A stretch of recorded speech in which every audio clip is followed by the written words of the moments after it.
Mr. Sherrill will lead us in a prayer, and Mr. Weir will lead us in the pledge. Let us pray. Our God who art in heaven, we come to you at this time thanking you for this day and all the blessings of this life. We thank you for this opportunity that we have to assemble here tonight as the Clay County Board to make decisions about our school system that would best help our children in the education system. Heavenly Father, we know many times we say and do things that we shouldn't, and we ask at this time that you would forgive us of those shortcomings. Heavenly Father, we know that there are those who are sick and less fortunate. We know that Todd is battling a bad disease at this time. We ask you to be with Todd and his family as they are enduring these struggles and help them as only you can. Heavenly Father, we ask that you would continue to bless the school system and the leadership, give them the ability to make good sound decisions and that would be the best for the whole.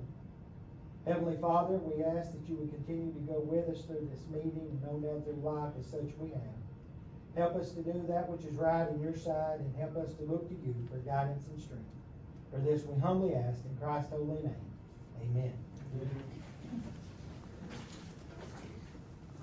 Pledge allegiance to the flag of the United States of America and to the republic for which it stands, one nation, under God, indivisible, with liberty and justice for all.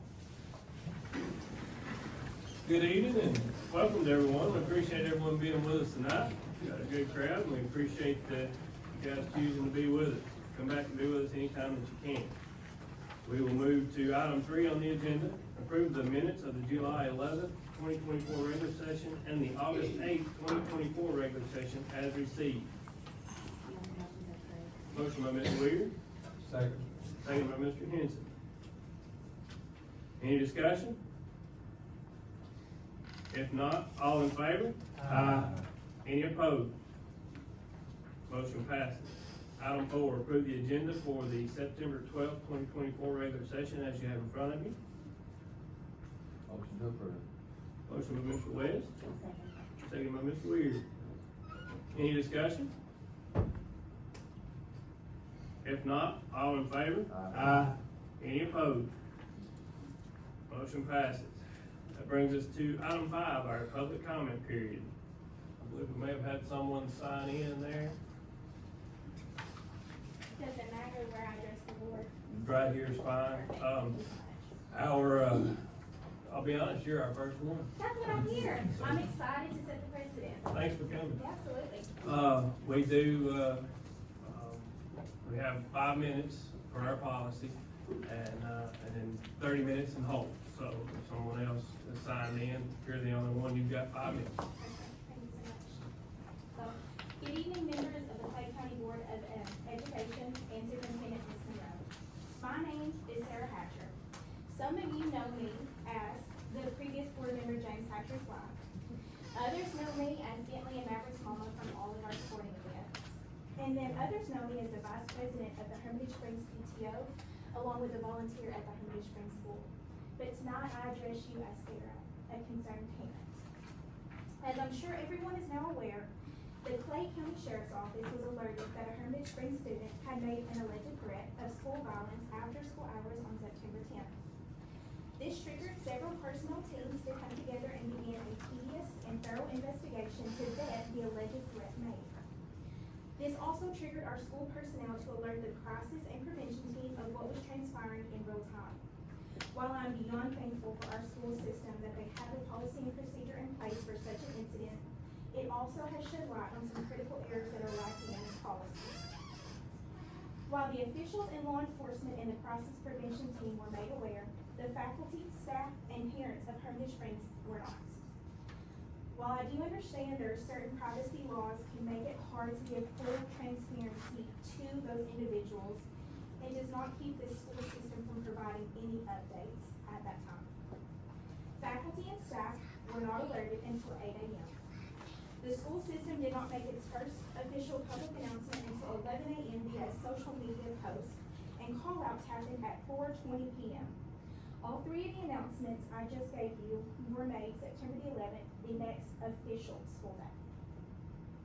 The explanation for the lack of communication to the public was because the threat assessment team had to meet at an appointed time at 9:30, so everyone could be on the same page and it would be premature to make a statement prior to that meeting. The explanation for the lack of communication to the faculty and staff was because our principal was advised by her boss not to alert anyone. I have two major issues that I want to bring to your attention for the reasons of the lack of communication to the public. Number one, if the investigation had been thoroughly vetted and found to be unsubstantial, it was not premature to put a statement of transparency alerting the parents, faculty, and staff that an incident had been reported and fully investigated, and the threat had been deemed either not valid or that the threat had been cleared. Also, number two, my second issue is that if that statement could not be made because the investigation had not been thoroughly looked at and deemed cleared by the threat assessment team, you just allowed all of our children, faculty, and staff at Hermitage Springs to come to school where the alleged threat of violence was directed, unaware of what they were walking into. The lack of communication to the faculty and staff who are the ones in charge of our children to keep them safe should an incident occur is a gross failure on the leaders of this system to not allow them that knowledge to be more aware of a real alleged threat.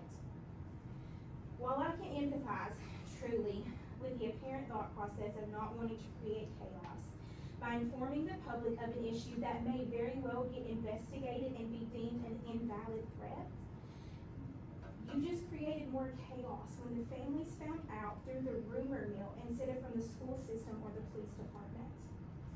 We live in a world where this is the unfortunate reality that we face daily when we drop off our children at school. But by not informing parents of an alleged threat being investigated, you just took away the parents' right to make an informed decision for their children. As parents, we are not asking you to give us details about the student or students in question.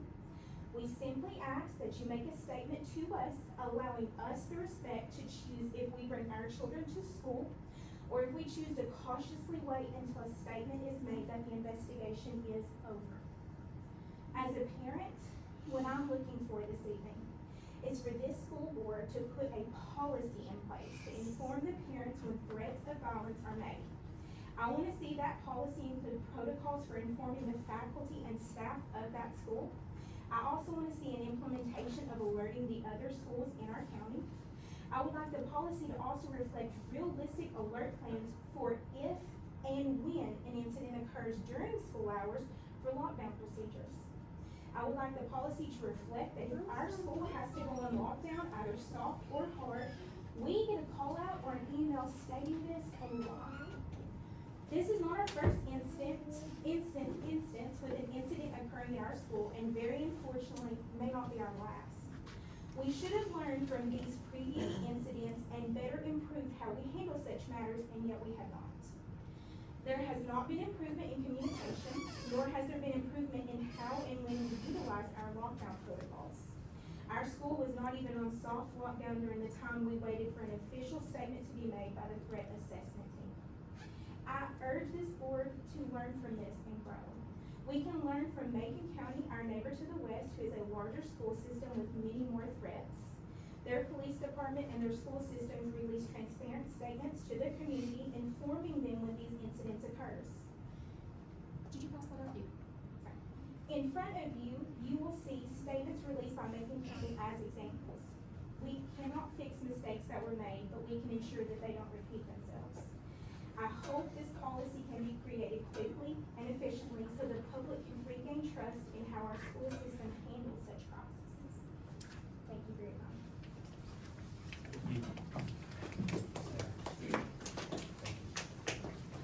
Thank you for coming.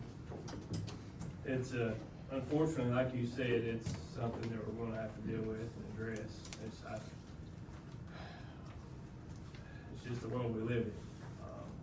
And it's something obviously we can learn from, and hopefully respond better in the future. And from my standpoint, as we look at it, each and every situation will be different. But if we can draft or consider a policy that will be able to address any of these issues, that would be our goal. Can I say something?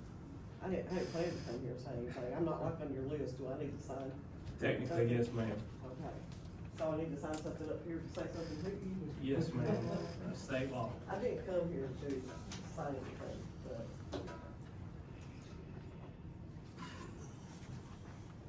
My daughter asked me to come on her behalf. Her name is Kayla Nolan. My grandson is Brian Fisher. He's in kindergarten, Cover Springs.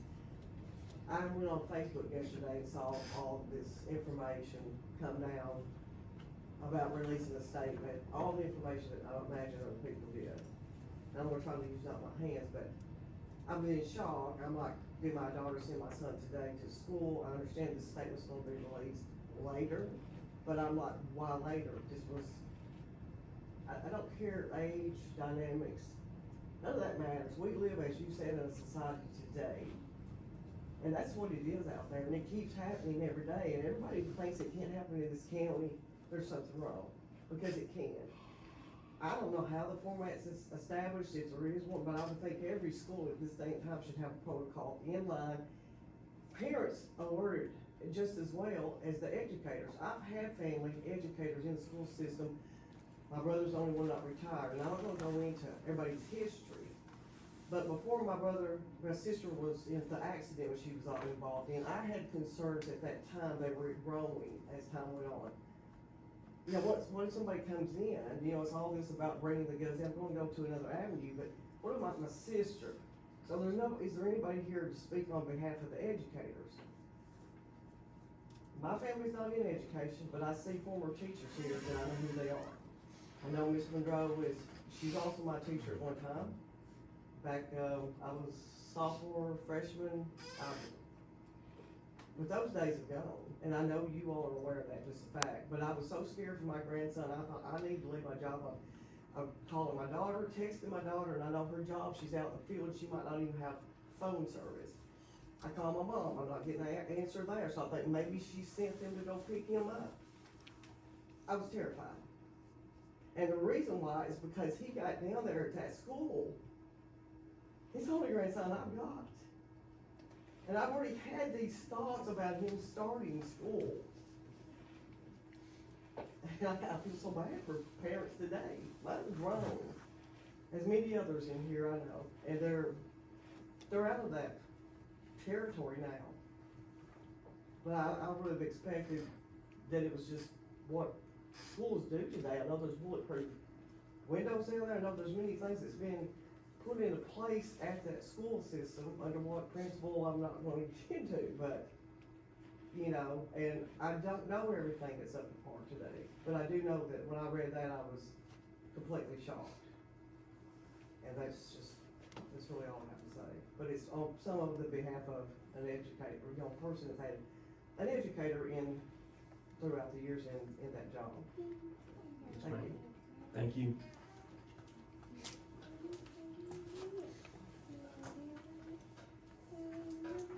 Again, I appreciate everybody coming tonight. I understand it's a sensitive situation, but our goal is to learn from it, and if there is a better way to handle it in the future, that's what we'll try to do, for sure.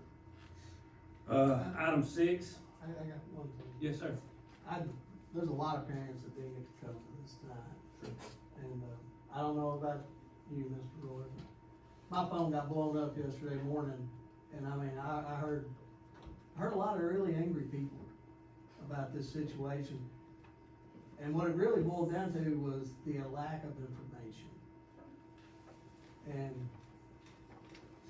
I just feel like we really need to develop some kind of protocol where we control the flow of information, because I do really believe all my years dealing with people in different jobs has led me to understand that if you give people information, there will be some people that run with it and say stupid things. But most people will make good decisions if they have information. If we don't let them know, that's when all the crazy conspiracy theories come out. And it'll run amok. I mean, I heard everything from there was a shooting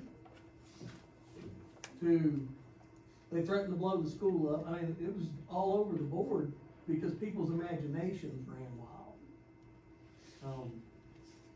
I think we need to form some kind of committee to make a policy, to make sure our policies that we currently have are either updated, or we create a policy of where we put out information when these things happen, and develop a protocol for it.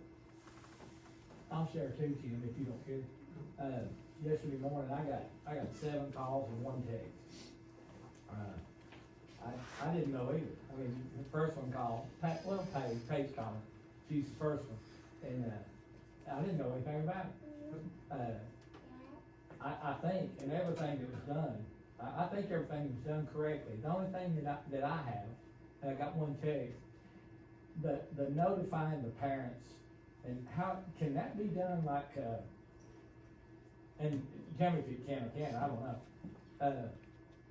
My kids were gone, but we used to get like something, we have a PT, the PTA meeting, parents and teachers are gonna meet tomorrow night at 6:30. Or we have bus 8 is broke down this morning.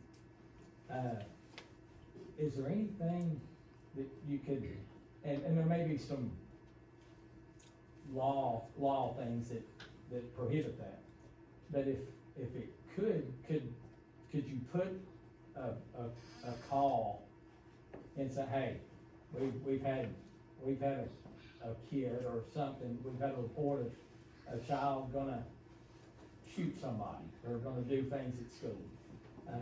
Don't have anything further to add now, other than we have the Tennessee Homeland Security, and I appreciate you, Mr. Monroe, everything, you jumped on that so quick, you really did. I do believe though, that if the parents could be notified before a certain time, I put myself in that position, 'cause that's all I can do. And I see, if I had a child, and I hadn't heard anything, but I had heard that somebody blew the school up, or shot 2 people, I'd heard that. That didn't happen, or we would have heard that. We would have heard that. So I knew I didn't take that for much, but I think I would have wanted to know. Yeah, because I would have made the I think decision I not to would send my wanted to know. child. As a mother of 4, I would not have sent my No, child. and I'm not, this ain't a blame, I just, as we move forward, because we can talk about whatever we want to talk about. As we move forward, is there a way to put that on a call out? Because there's forms, somebody had seen that. We did have snow days already. Well, and not just that, there's forms that I think parents, I don't do it anymore because I'm out, but they fill out, forms like, do you want texted? Or do you want called, or, is that, can we do that? I mean, is that? Have a mass text.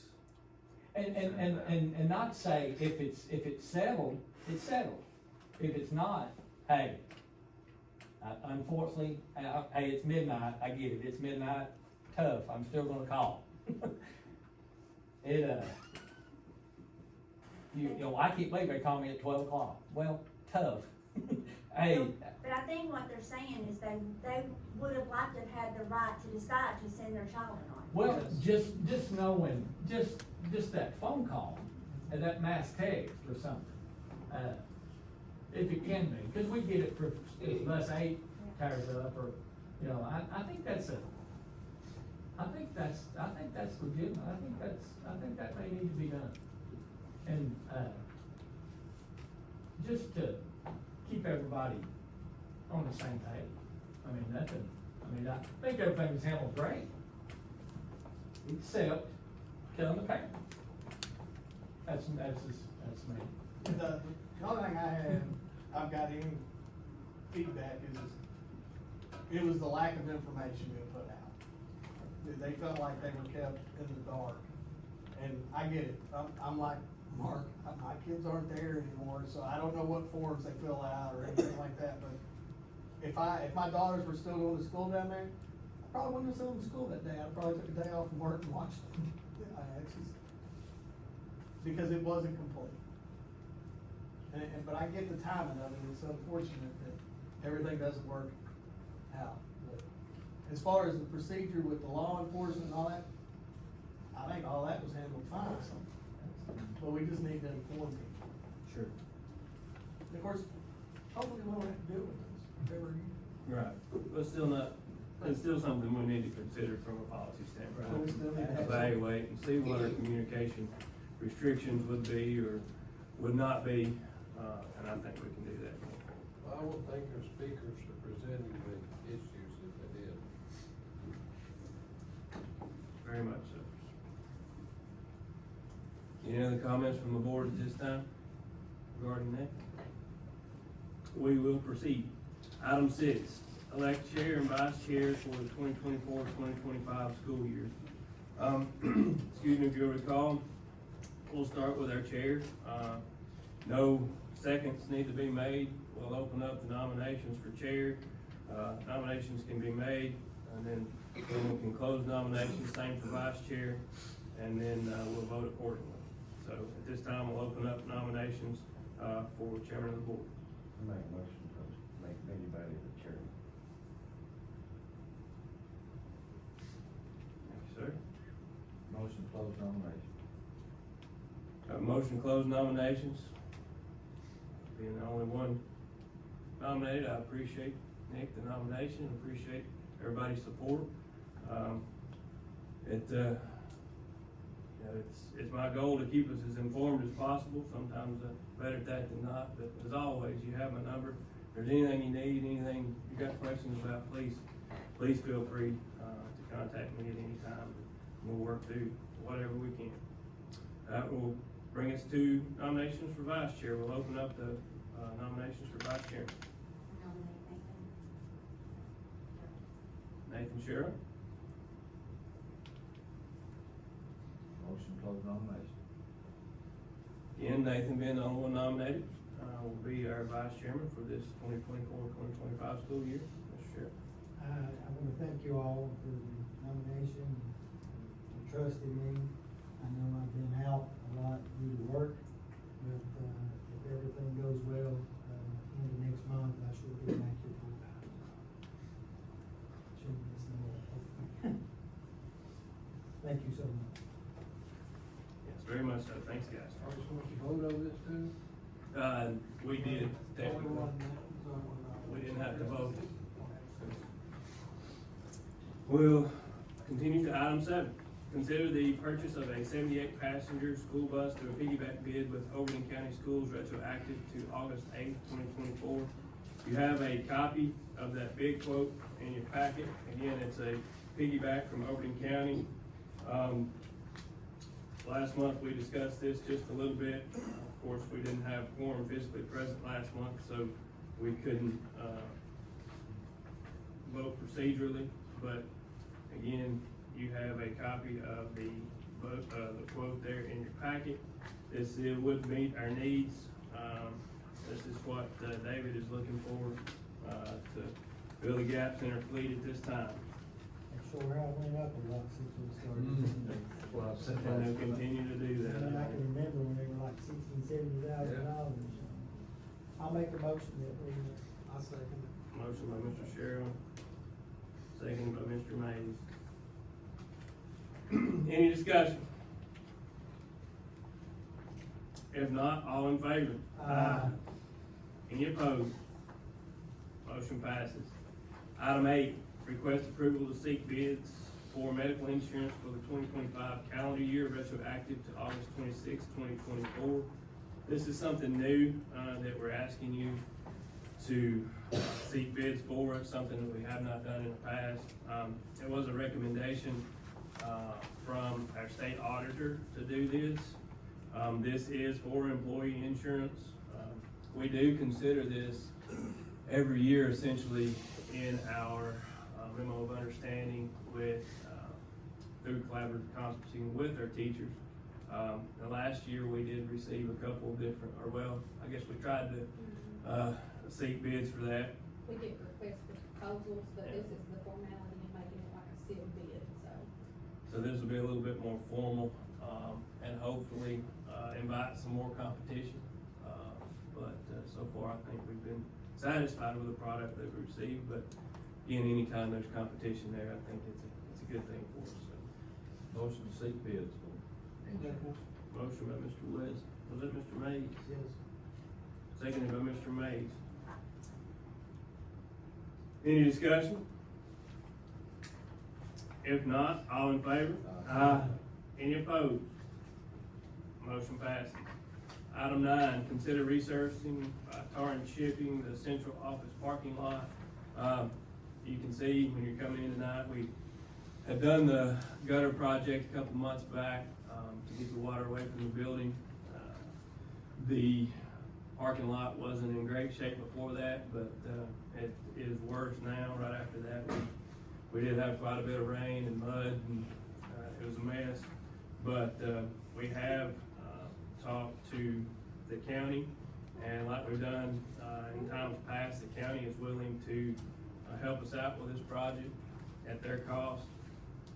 And so you have a copy of that estimate, from the county, in your packet. And based on the bids that they have already approved.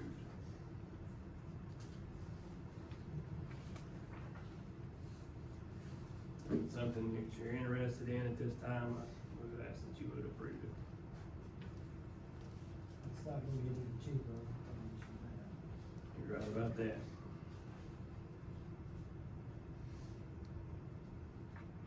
I make a motion to approve the project for the Torrance parking lot. Motion by Mr. Sherrill, second by Ms. Weir. Any discussion? If not, all in favor? Aye. Any opposed?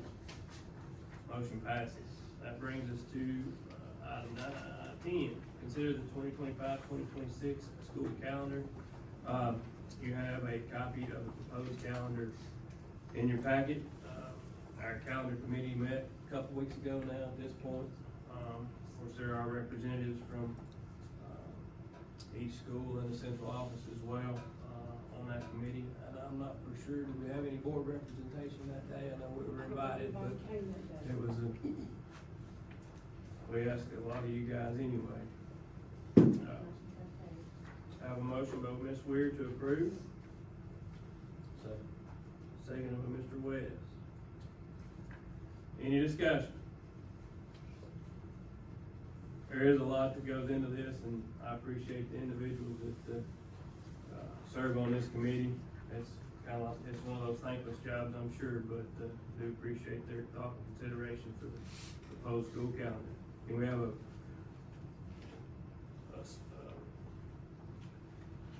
proposal by Ms. Weir and seconded by Mr. West for the school calendar. Any further discussion? If not, all in favor? Aye. Any opposed? Motion passes. Item 11, approve the state recommended 2024-2025 differentiated pay plan. You have a copy of the differentiated pay plan in your calendar, or excuse me, in your packet. Again, something that we do every year, required by the state. Ashley, you wanna address any highlights here? Or somebody? No, Misty's the one that helps with that, and the only thing I think that would have changed, that the state salary schedules are like you all said, on June and July, so none of that's variable. The only thing that they have us to do would be something like, anchor teachers, like an ELL anchor teacher, somebody that can help the ELLs in the other, schools, and be somebody with a license and somebody to work under them. It's stuff like that, like, Betsy, can you think of another one that would be in there? It gives them a supplement, like $1,000 They have anchor teachers by grade level. by grade level that help be like that senior teacher that's helping them throughout. So it's got factors like that in it where the state makes us have a differentiated pay plan, and we did not vary it hardly differently than we had in the past, so. Thank you. Another state mandate and no more money. Make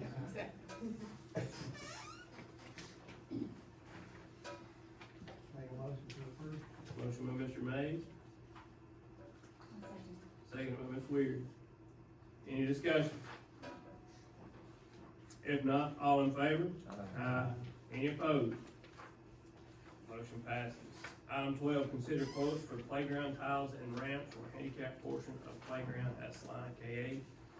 You have a, copy of these quotes in your packet. We got, So these Three are quotes. interlocking pipe, you're wondering what they are, it's, so we put 2 swings last year at one of the playgrounds at Salina K-8, one of them is where you can actually put the wheelchair on it and fasten that in, so you don't have to take the child out of the wheelchair. Another is just where you can put the child actually in the swing. And Joe Don poured a concrete sidewalk to get the wheelchairs down there this summer, but now the problem is you can't roll the wheelchairs on top of the rubber mulch that we have, and so we're gonna have to dig that out, and we're gonna replace it with these rubber tiles, and they just link and lock, and it just makes it flat where the wheelchairs can roll around. And maintenance is gonna install it for us. Make a motion, we consider quotes for playground tile. so we have, you wanna accept which one, the first one was the cheapest, Yes, whichever, cheapest for sure. and that one's acceptable, Yes. Ms. Alicia? Motion by Mr. Melton to accept quote number 1, I'll second. seconded by Mr. Ashlaw.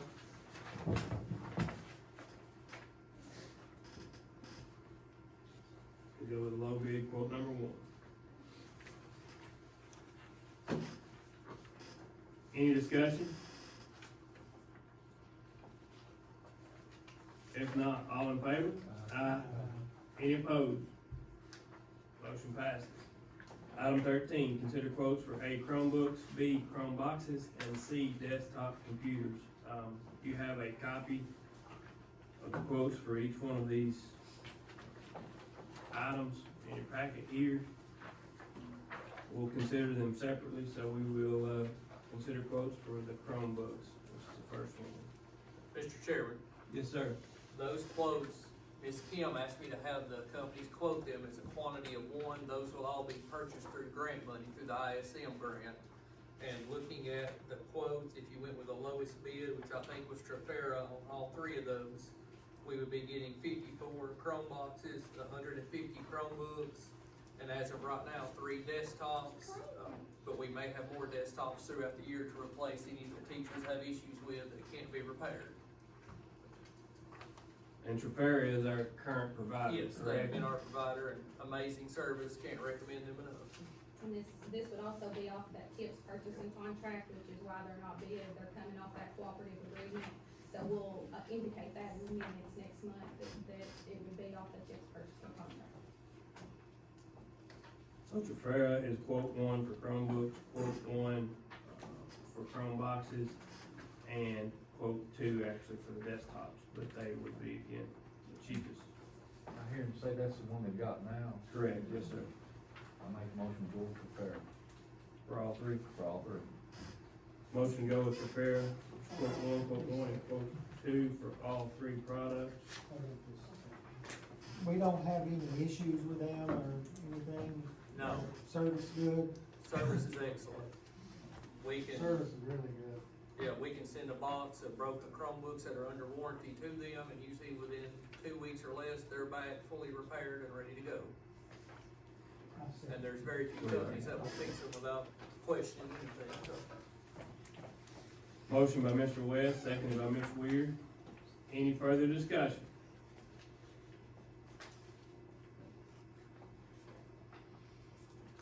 If not, all in favor? Aye. Any opposed? Motion passes. Item 14, consider the following trip requests. A, Clay County High School FFA to Dell Holiday Campground for an environmental camp from September the 9th through the 11th, 2024, retroactive to August 8th, 2024. B, Clay County High School FCCLA 2 to 3 students to Camp Widgewagon for a chapter officer leadership training from September 16th through the 18th, 2024, retroactive to August 8th, 2024.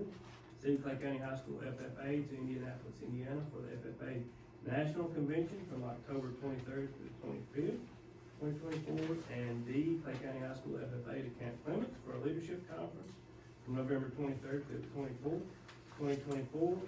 E, Hermitage Springs Junior Beta Club to Opryland Hotel for State Junior Beta Convention from November 24th through 26th, 2024. F, Clay County High School FFA to Murfreesboro for the Tennessee Leadership Conference from January 25th through 24th, or 24th through the 25th, 2025.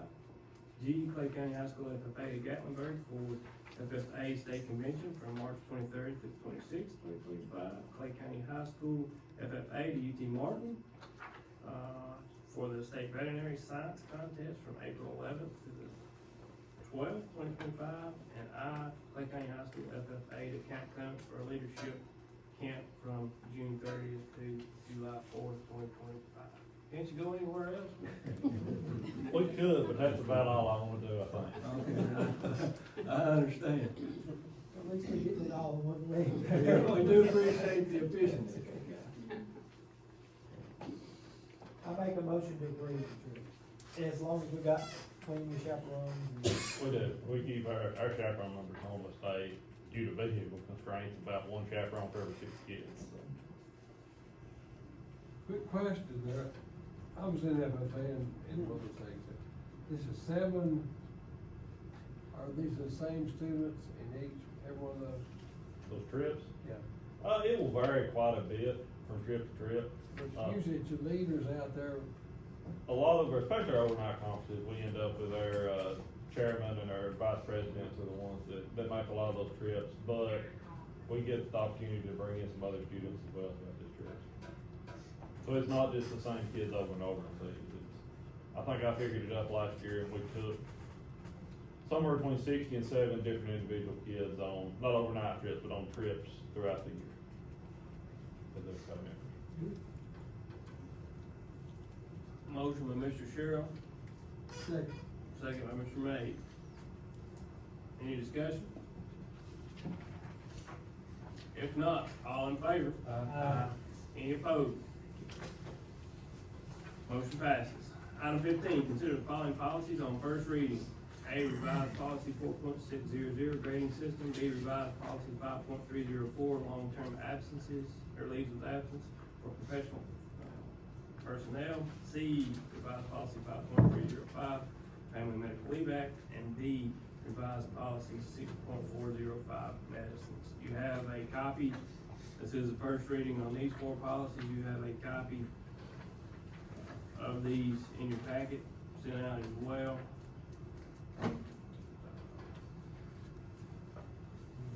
These are all TSBA. TSBA approved and suggested. Motion to approve. Yes, sir. Grading systems in both of them. So is this the second reading for the grading system or the first? It's in both of them. 4.600. Did anything change there?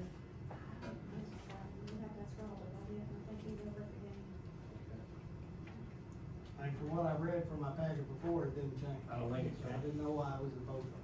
It may just be a typo, I'm not so sure. Let's scratch it from A and this one, because we did approve that policy. 15A. 15A, we will scratch. This will be the second reading on 15A, so we, Mr. West, Okay. your motion would include items B, C, and D. Okay. If that's suitable. Correct. Forgive me. Have a motion by Mr. West on the floor. Seconded by Mr. Weir. Thank you, Mr. Mays. Any discussion?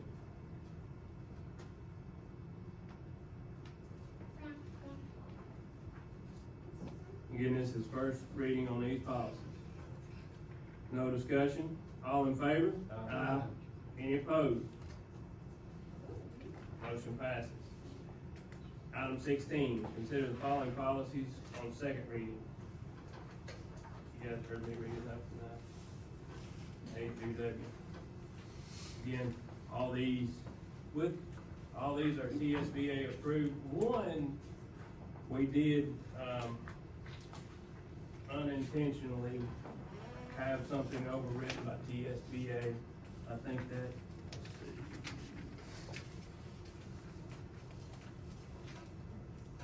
Over at our, policy on,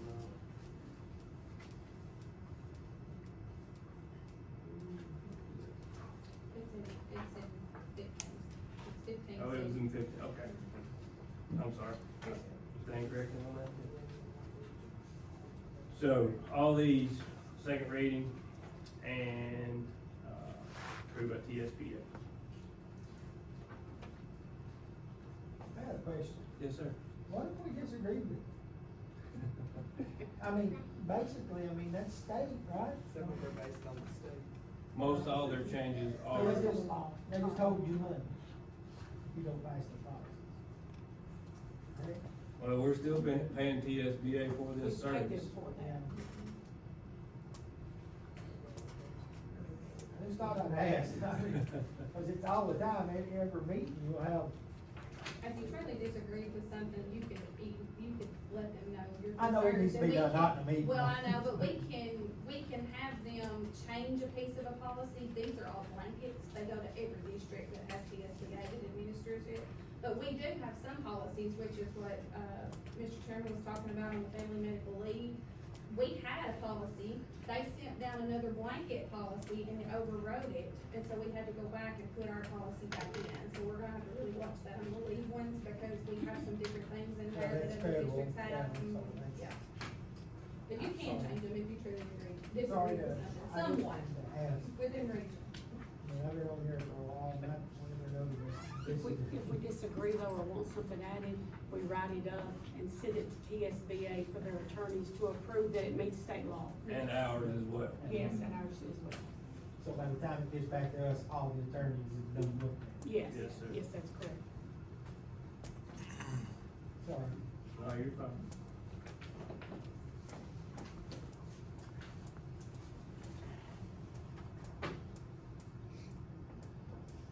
Do I hear a motion? Make a motion. Motion by Mr. West, I said, seconded by Ms. Weir. Any discussion? If not, all in favor? Aye. Any opposed? Motion passes. That brings us to item 17, our principals' reports. You have copies of each principal's report either in your packet or handed out before. Unfortunately, none of our principals can be in attendance tonight. But again, you have a copy of those, of their reports. Does anyone have any questions on the principal's report?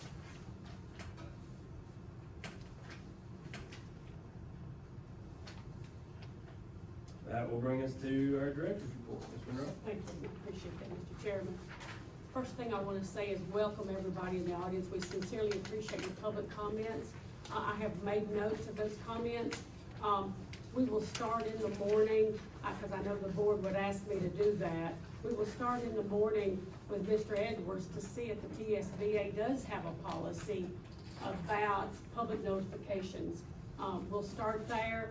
I see Officer Josh Denson back there. I will let him help me in seeing if there's policies or recommendations from the police as to what's happened in other counties along this line that will give us some ideas.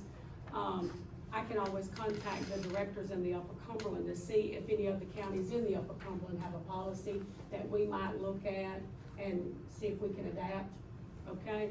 But I've made notes, and Ms. Hatcher, if I could even get a copy of your speech, that would help me to make sure I've covered some things you mentioned in there, because I was writing notes, but I don't think I got every bit of it, okay? I appreciate that very much. Clay County Schools has been awarded the $1 million grant from Gear Up. That's through a partnership with Tennessee Tech. That's a 7-year grant process where Tennessee Tech will basically supervise getting their kids to see post-high school opportunities while they're in high school to make good decisions about jobs. The K-8 kitchen is almost completed. I was hoping I could announce tonight that it's complete, but we're supposed to be done by fall break. The holdup right now is hooking up all the equipment. After they've got the floor in, everything, now we're hooking up all the equipment. And there's always some minor flaws, and, maintenance, Matt Sidwell, and everybody is Ashley, they've all been working really hard in getting everybody here to get the equipment hooked up. We've been given a grant, Souls for Souls, in the fall. We are supposed to receive 50 pair of new shoes, and that's preschool through 12th grade. We have applied for another grant in the spring to get some shoes from Souls for Souls. Of course, you all know our fall sports are in full swing. The football game for tomorrow night has been moved to tonight at 7:30 at Clay County High School because of the impending weather that we're supposed to get tomorrow. They were afraid the field would be too wet, it would really tear it up if it was really soaked. We have received the 21st Century Grant, and that's limited before and after school at K-8. We also have a before and after school care program at Hermitage Springs School that is being operated by Angela Strong and funded by the Clay County Board of Education. And Ms. Strong so far has been doing a fabulous job with that. This week we are adding the 3-year-olds to our preschool program according to law. Has to be after September the 15th. And by next week, all of our preschool classes across the county should be 90 to 100% filled. So everything is going well. We just appreciate all the suggestions and all the help. Thank you. One question I had on the CAD, I should have asked this earlier, but we had an issue with the floor. That's been totally taken care of. The floor's done. I can't wait and talk to the board, you all, I'd love for y'all to go see it if we can meet ahead or whatever, next month or whatever, because it should be done, if possible. If we can't, we'll do it another time. I would love for you to see it. It's gonna probably more than double the capacity. It's really nice. Yeah, it's beautiful. Any other business needs to be considered before the board?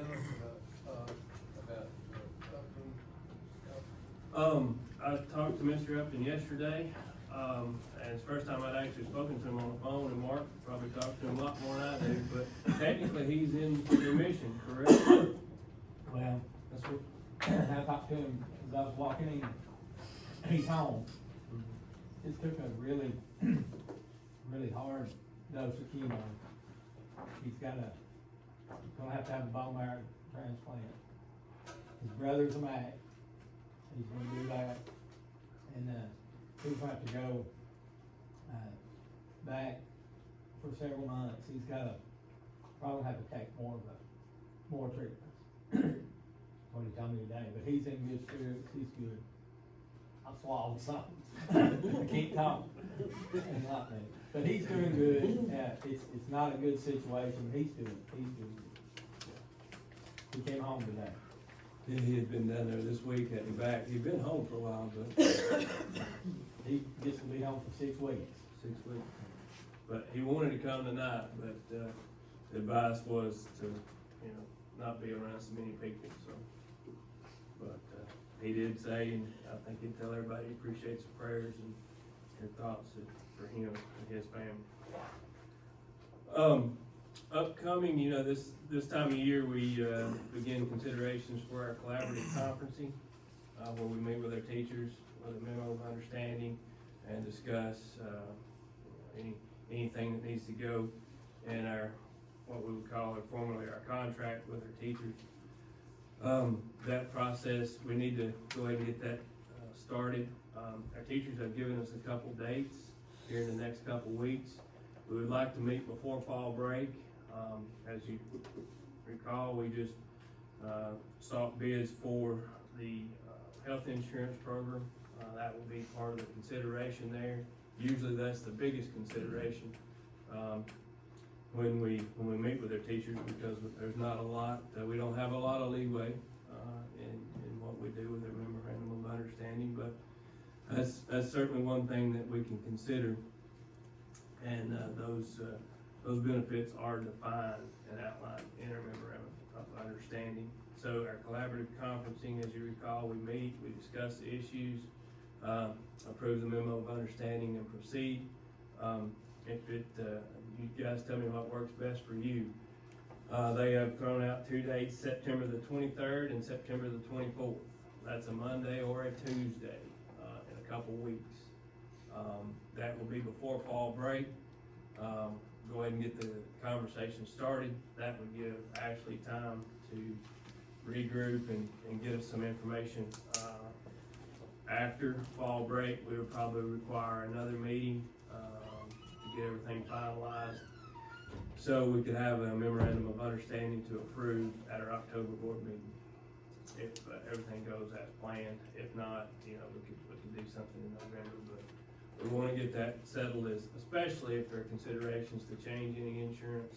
We wanna get that settled as early as possible. Not saying there will be, not saying there won't be, but, if we have those options, we would like to have that before the board by October. Does anybody have a preference, Monday night, Tuesday night? Monday night, I think, is preferable for the teachers, is that correct? There are a couple individuals that wouldn't be able to meet on Tuesday night, the 24th, so that would be September the 23rd, if that is acceptable for everybody. Does that work? So we'll have our collaborative conferencing meeting with our teachers, September the 23rd. I would encourage everyone to attend. I understand that's an additional meeting, that's additional time, that you put forth.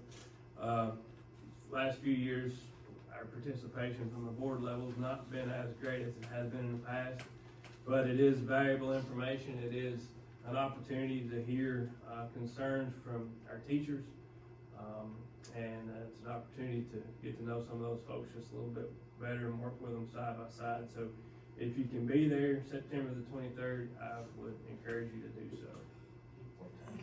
so. 6 o'clock, if that works. Here. Yes, sir, here. Technically that's the meeting where we're supposed to set every other one and all that good stuff, so we'll do the best we can to be compliant in that situation, but it is a good opportunity for us to sit down. And it's a good forum to, again, hear their concerns and see some areas of success and see some areas where we struggle as well. So if you can be here, I would appreciate that. September 23rd at 6 o'clock. And I will send out a reminder. All that.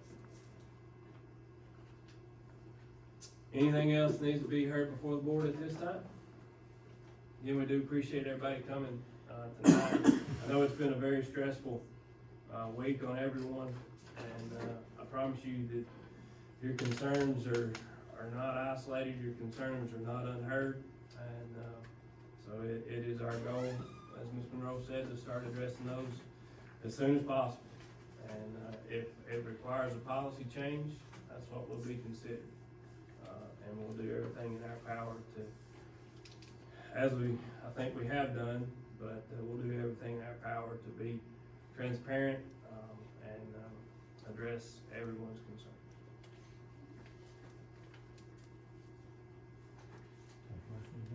Motion by Mr. Axel, to adjourn. Second by Mr. Henson. All in favor? Aye. Thanks again, guys.